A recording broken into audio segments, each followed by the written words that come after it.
गोदान भिडिअनि गेजेरजों नोंथांमोनखौ फिन खेबसे बरायनानै लाग्रोनाय जाबाय। मानि सायाव सावरायगोन नोंथांमोना थाम्बनेल आरो टाइटेलखौ नायनानै मिन्थिखाबायानो जानांगौ। आं नोंथांमोननो मोनसे भिडिअनि क्लिप दिन्थिगोन, माने फुल भिडिअखौनो दिन्थिगोन। जोंहा डियार नाब्ला सारनि मोनसे मोजां मेसेज फैदों होननानै साननानै लानांगोन। आरो लोगोसे बे मेसेजआ मात्र डियार नाब्लानिल' ना आरो बेजों थाफानाय जायफोर लाइफ सेन्टेन्स होजादों बिथांमोननिबो, बेखौ नोंथांमोना मिथिनो मोनगोन। जोंहा बे साननैसोनि गेजेराव डि जाब्रां सारनि एक्स एनडिएफबि जाय थैनानै थांबायना, बिनि गोसोखांथि सान हिसाबै फुटबल बादायलायनाय खेल होगासिनो दङ। नोंथांमोना गासैबो मिथिखागौ बे खोथाखौ। दा बेवहाय जोंहा डियार नाब्ला सारनि अनजालि बिनानाव, आंगोनि बिनानाव अनजालि डक्टर अनजालि दैमारी सार मेम फैदोंमोन। दा बे मेमाव माखासे सोंनाय फिननाय लानाय जादों। बे सोंनाय फिननाय लानाय जानायाव जोंहा रनजन सारनि माखासे खौरांफोर खिन्थालांनाय जादों। दा नोंथांमोना भिडिअखौ नायनानै लाग्रोदो। मुंख्लं जोहोलाव डि जाब्रांनि मुङाव जि जोलुर बादायलायनाय होदों, बे जोबोद मोजां।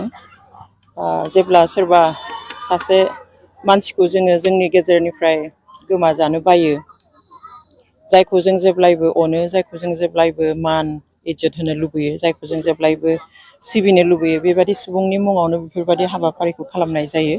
आरो बेबायदिहायनो दिनै मुंख्लं जोहोलाव डि जाब्रांखौबो बर' हारिया अरायबो हारिनि गेजेराव फोथांना लाखिनो नागिरदों। बेबायदि मोनसे हाबाफारिनि गेजेरजों बेवहाय खुंगिरिफोरनिसिम आंनि हामलायथिखौ बावो आरो साबायखर बावो।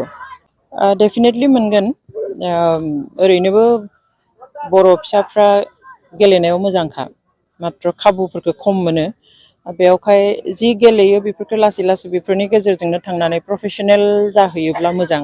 गासैबो रोखोमनि गेलेनायखौनो बा मावनायखौनो जुदि जोङो प्रफेसनेल लेभेलाव लांनो हायो, बे बयनिबो थाखाय मुलाम्फा होयो। आरो जों आसा खालामो बर'फ्राबो दा बेबादि जोलुर गेलेनायाव आइजोफ्रानो होन बा हौवाफ्रानो होन, बेफोर बादायलायनायनि गेजेरजों जाहाथे जोंनि गेलेग्राफोरखौ प्रफेसनेल जानो थाखाय थुलुंगा होनो हायो।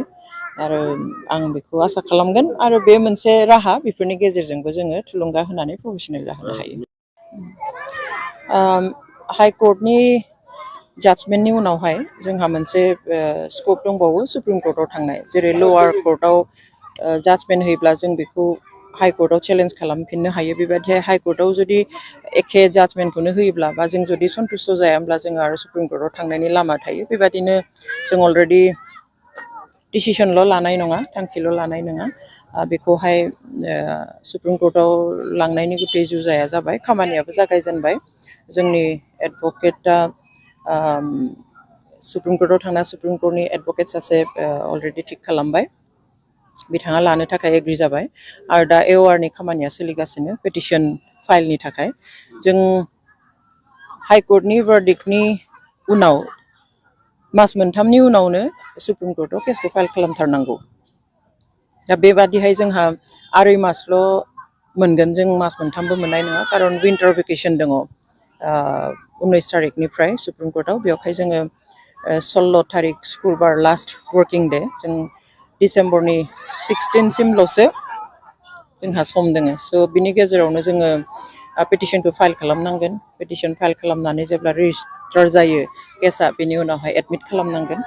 स' जों आसा खालामो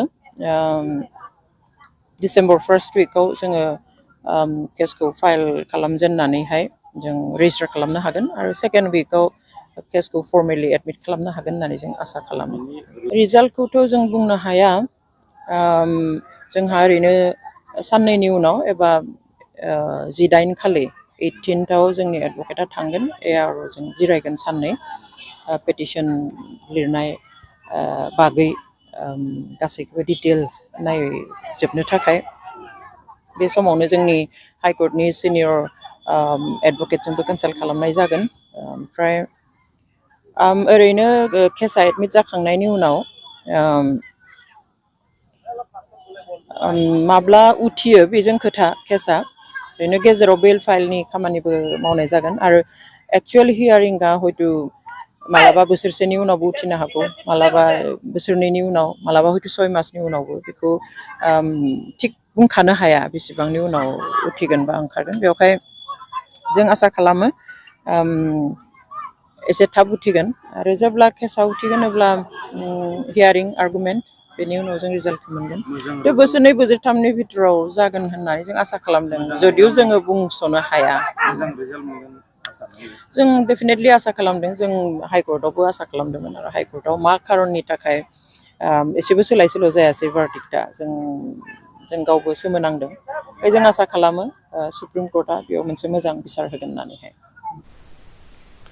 दा नोंथांमोना भिडिअखौ नायबाय आरो बियो रनजन सारनिल' नामा गोबाङा माने डाउट जायो नङा होमबा ना दा रनजन साराल' सुप्रिमाव थांगोन नामा सुप्रिम कर्टआव बा ओरै थोरै बहुत सानो मानसिफोरनि गोसो मानसिया सानखाय नङा होमबा नाथाय दा रनजन सारजों जाय 6 जन भार्डिक्ट होजाफादों लाइफ सेन्टेन्स ना सार दा बै सारजों होजाफानाय गासैबो बा गासैखौबो बे जोंनि आसामनि हाइ कर्ट आरो लवार कर्टजों नायबिजिरनाय जाखाला आरो बिसोरो बेयाव जाखाला आरो बेनिखायनो गोनो गोथो जानो नाङा साननो नाङा गुलुं गुजुं साननो नाङा दा बे केसआवनो बे सुप्रिम कर्टआवनो रनजन सारजोंनो बिसोरबो गासिबो थांफाजोबगोन आरो दा गोबां मानसिया गोनो गोथो लानानै गावजों गाव सानलायलायनाय थायो दा बेफोरबायदिखौ आं क्लियार खालामनो थाखाय बे जाय बैसोरबो नंगौना नङा होननाय सोदोबखौ आं लाबोफादों बे बाथ्राखौ दा आंनाव गोथौयै फोथायनाय दङ सुप्रिम कर्टनि गेजेरजों सारा गगोनखौ आं आसा खालामो आरो आंहा फोथायनाय दं गोथौयैनो जोंनि आसामाव मानि थाखाय हाइकर्टनि गेजेरजों गवाखै आं बेनि बारै दाख्लैनि भिडिअ एसे होनाय जादोंमोन नोंथांमोना निस्सय सोरबा नायनाया बुजिदोंबो दा आंहा फोथायनाय दङ बिदिबा दिनैनि भिडिअखौ आं एसेयावनो फोजोबनानै दोनथ'नो सानबाय गोजोन्थों जय बर' हारिनि रनजन दैमारि जिउ ग्लाव जाथों